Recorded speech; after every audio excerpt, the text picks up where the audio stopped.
Bonjour à tous les auditeurs, nous continuons notre série sur le Shalom Bayit avec aujourd'hui un sujet fondamental, la notion des remarques. A-t-on le droit de faire des remarques à son épouse? Notre épouse a-t-elle le droit de nous faire des remarques? C'est ce que nous allons essayer de voir aujourd'hui et c'est quelque chose de vraiment fondamental car ici nous touchons à la base, un pilier central complètement fort du Shalom Bayit. Alors, on va essayer de séparer un petit peu en deux. D'abord, les remarques de l'épouse et ensuite nous verrons les remarques de l'homme, c'est-à-dire que l'époux souhaite faire envers son épouse. Savoir maintenant justement parce que chacun aimerait améliorer son conjoint, aimerait qu'il soit plus efficace, plus ordonné, plus organisé.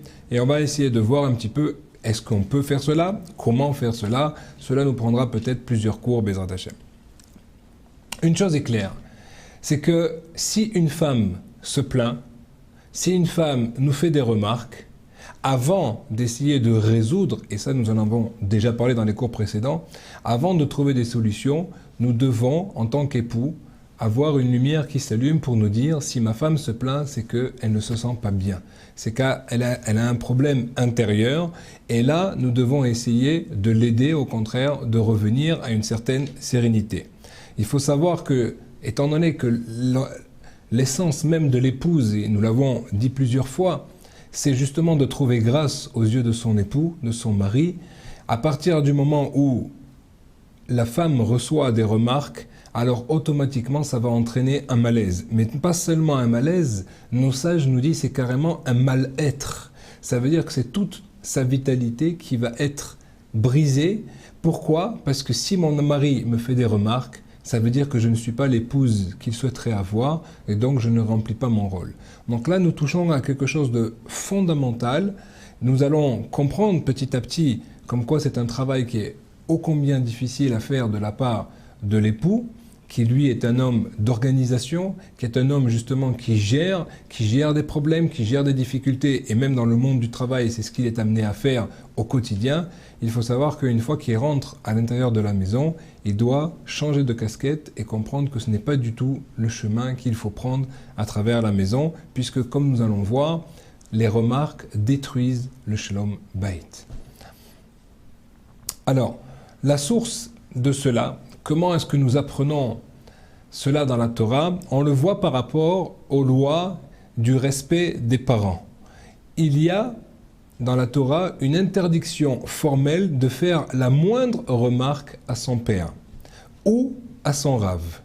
C'est quelque chose de très fort, à tel point que la Gemara même nous raconte que si maintenant une personne a réuni son argent, d'accord, tout son argent, il a travaillé dur pour cela, et que il se balade sur un bateau avec son père, le père vient prendre cette bourse et la jette par-dessus la mer, alors automatiquement, une fois que c'est tombé et que c'est tombé dans l'eau, que c'est perdu, le fils n'a aucunement le droit de faire la moindre remarque à son père. Donc c'est quelque chose qui est très dur, puisque là on touche quelque chose de très très fort, et on voit que la Torah est formelle sur ce point-là. C'est la même chose au niveau du Rav. Il y a uniquement, et à tel point, pour vous dire, uniquement si on voit que le père enfreint un interdit de la Torah, et que l'on sait que l'on pourrait essayer de l'en empêcher de faire cela, on n'a pas le droit de lui dire carrément c'est interdit, même cette remarque-là est trop forte, on a le droit uniquement de dire j'ai appris que la Torah nous demande d'agir autrement par rapport à tel ou tel agissement. Regardez bien à combien la Torah nous demande de faire attention par rapport à cela, d'être fin et de respecter son père et son rave au plus haut point. Vous aurez compris, évidemment, Alachat Kama Vekama, à plus forte raison par rapport à notre épouse, qui est notre moitié, qui est une partie de nous-mêmes, combien il faut faire attention par rapport à elle. Vous aurez compris que si déjà, par rapport à un rave, par rapport à un homme qui est beaucoup plus fort intérieurement, nous n'avons pas le droit de le faire, la femme qui, elle, est complètement justement axée sur la notion de sensibilité, donc à plus forte raison, nous devons faire attention à ne pas lui faire de remarques. Donc nous avons dit que l'objectif de l'épouse, c'est de trouver grâce aux yeux du mari. Nous avons montré également précédemment que l'objectif du mari à travers le mariage, c'est de faire de sa femme une véritable reine. Et donc, il faut savoir que pour donner une image, et ça c'est quelque chose qui est extrêmement important, c'est que très souvent l'homme vient, il observe, il voit des choses qui ne vont pas d'après sa logique. Nous savons très bien que la logique de l'homme et celle de la femme n'ont rien à voir. La femme, c'est le sentiment, l'homme, c'est la logique, c'est la notion cartésienne. Mais il faut savoir que à partir du moment où j'émets la moindre remarque à l'intérieur de mon foyer, eh ben c'est automatiquement comme si je mettais, entre guillemets, pardonnez-moi l'expression, une boule puante dans la maison. Même si la remarque n'est pas directement canalisée sur l'épouse, il faut savoir que c'est quelque chose qui va émaner et qui va complètement salir l'ambiance qui règne à l'intérieur du foyer. Même si c'est quelque chose de technique qui ne touche pas directement l'épouse, même si c'est quelque chose qui a à voir, l'épouse va forcément le prendre pour elle, puisque c'est elle qui dirige, entre guillemets, qui est la maîtresse de maison, et donc tout ce qui se passe à l'intérieur de sa maisonnée la concerne.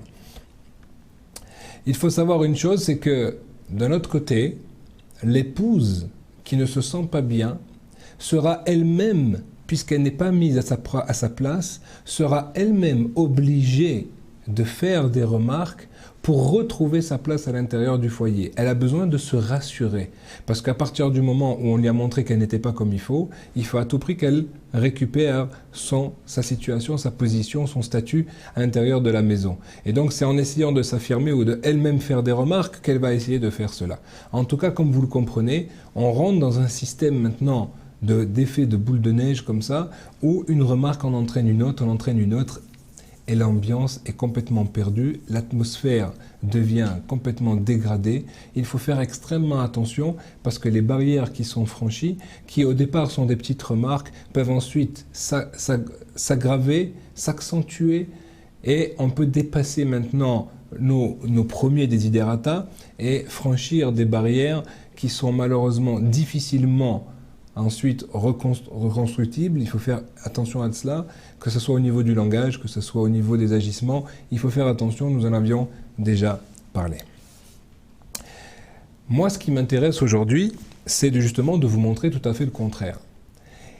C'est-à-dire, nous avons maintenant donné un état de fait, comme quoi les remarques ne construisent pas.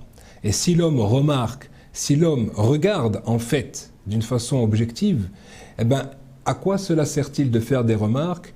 Il n'a qu'à regarder le résultat de ces remarques. Est-ce que lorsqu'on a fait une remarque à son épouse, la chose a changé? La chose s'est complètement modifiée? Le problème n'existe plus dans la maison? Je vous garantis qu'à 99% ce n'est pas le cas. Ce qui prouve que la remarque n'a pas servi. Donc, apparemment, il faut utiliser une autre méthode et nous allons essayer de comprendre. De la même façon que l'homme, lorsqu'il est dans un travail, et que son employé ne fait pas les choses comme il faut, si c'est un bon patron, si c'est quelqu'un qui sait gérer des humains, eh ben, il ne va pas le briser et le casser en lui faisant sans arrêt des remarques.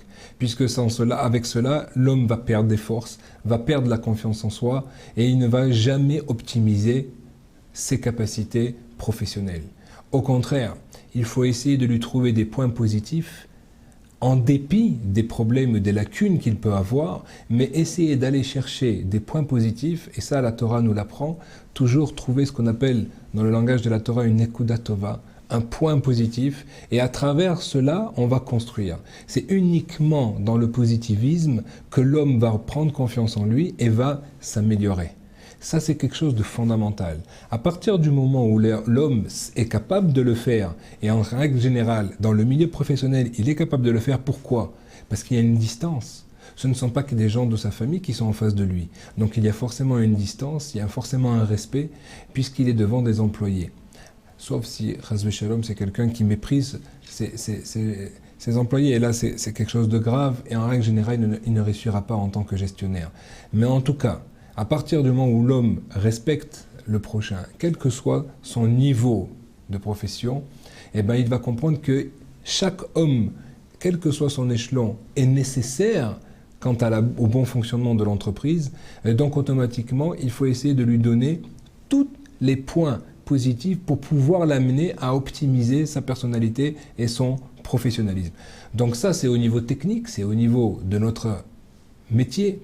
Alors, à plus forte raison, pourquoi la chose ne marcherait pas à l'intérieur d'un foyer. Surtout lorsque l'on sait que l'épouse elle-même est encore plus sensible à toutes les remarques que l'époux pourrait faire, même beaucoup plus qu'un employé par rapport à son patron, dans lequel cette distance lui permet de penser comme quoi, bon, il me dit ça, mais moi je reste de mon côté.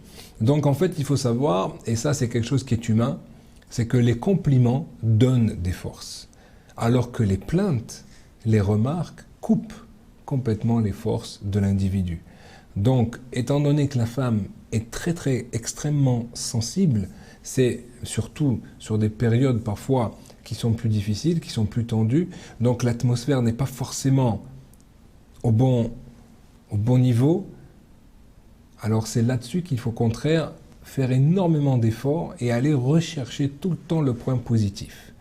Vous allez voir, on va essayer d'expliquer cela. Et en règle générale, il faut savoir que puisque la femme veut faire la volonté de son époux, puisqu'elle veut trouver grâce à ses yeux, si elle ne le fait pas, c'est qu'elle n'est pas à sa place. On l'a déjà expliqué. Mais lorsque l'on va justement essayer de la remonter, essayer de lui donner tous les compliments nécessaires, vous allez voir que même les choses qui n'allaient pas vont se mettre au diapason de vos propres desiderata. Et ça, c'est quelque chose de fondamental. Pourquoi ? Il faut savoir une chose, c'est que la femme souhaite que son mari soit l'homme le plus heureux du monde. Et qu'évidemment, qu'elle trouve elle le plus grâce à ses yeux que tous les êtres du monde. Ça, c'est une base. Et je reviens là-dessus, et maintes fois, car c'est fondamental que l'homme se mette ça dans sa tête et le vive au quotidien.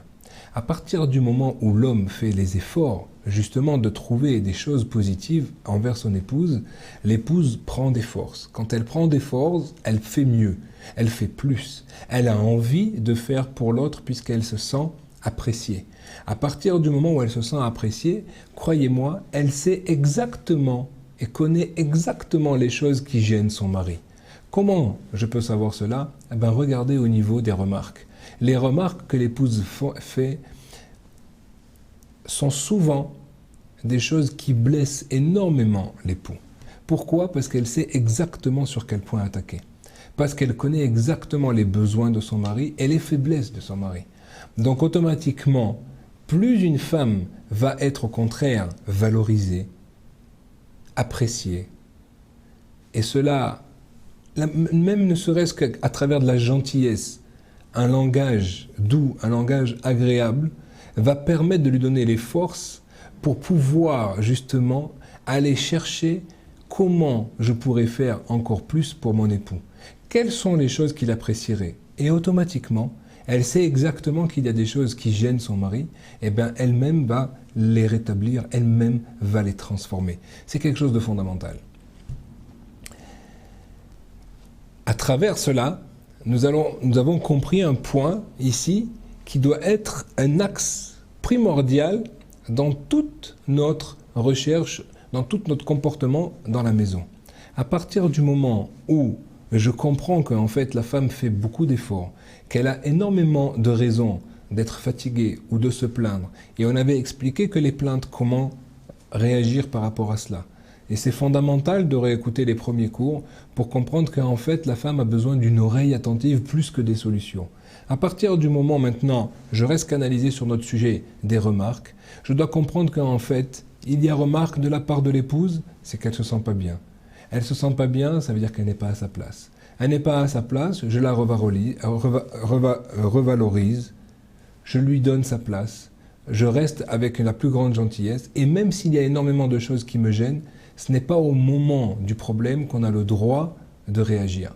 Regardez à quel point cela va loin, puisque la Torah nous dit même que lorsqu'une femme est en train de faire un interdit, ou a déjà fait un interdit, admettons, même un interdit de la Torah, l'homme n'a pas le droit de lui faire la remarque, puisque la chose est déjà faite.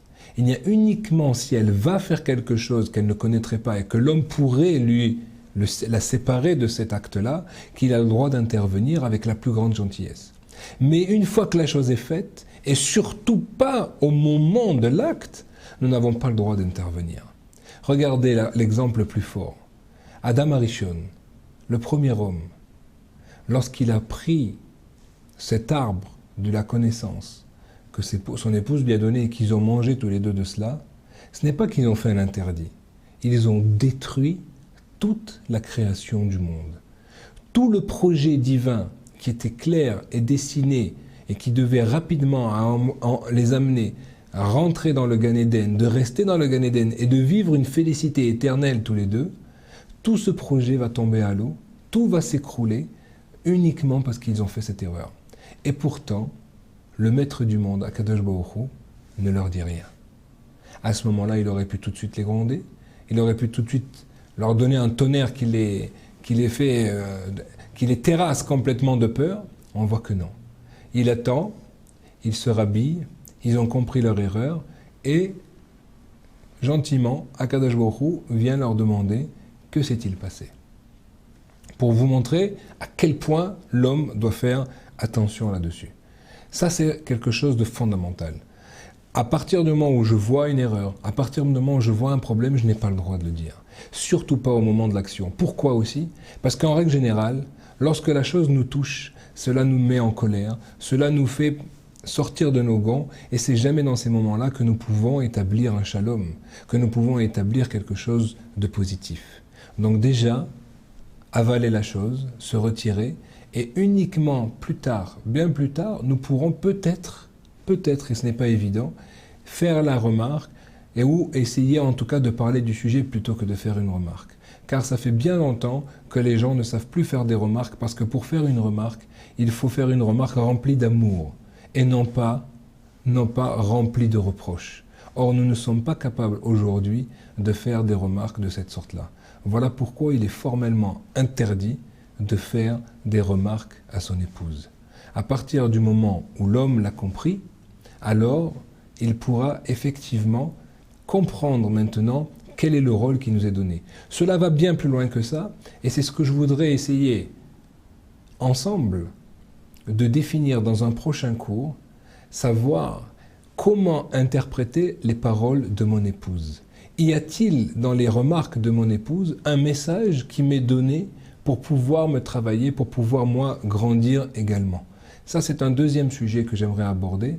Et surtout, puisque nous sommes maintenant dans la période de Nissan, le début du mois de Nissan et nous approchons des fêtes de Pessah, je voudrais justement aborder ce deuxième point maintenant, puisque là, il y a dans l'année des périodes de tension. Ces périodes de tension sont plus ou moins fortes et il faut savoir les gérer comme il se doit. Donc je voudrais dans un prochain cours aborder maintenant la notion de Pessah et la notion également beaucoup plus profonde de qu'est-ce qu'Akadosh Baruch Hu attend de nous au travers des remarques de notre épouse.